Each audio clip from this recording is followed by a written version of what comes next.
dámy a pánové, vítám vás v evropském studiu Servilu. Všichni muži Evropy berou v pracím prášku právě této značky. My sme mali takú malú oslavičku v práci, riaditeľovi sa narodil syn, tak sme to tak oslávili. No, na úvod sme si dali taký malý aperitív, potom sme si dali hlavné jedlo, bol to moravský bravčový vrabec s knedlíčkom zemiakovým. Potom som si dal jedno pivo, ale nejako mi nesadlo, tak som sa vrátil späť k tomu jedlu. Dal som si pre zmenu špenátik s mesičkom a s knedlíčkom zemiakovým, ale ani to mi neurobilo dobre, tak som sa vrátil opäť k tomu pivu a dal som si jednu becherovku, aby to lepšie vytrávilo. No a potom som zistil, že vlastne som zase hladný.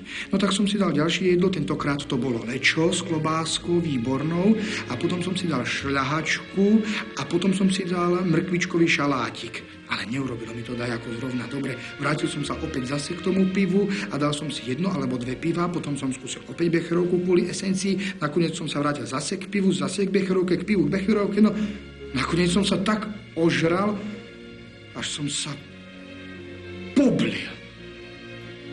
A teraz to po mne tak tieklo a kvapkalo a bolo to také mazľavé a lepkavé, nepríjemné na dotyk.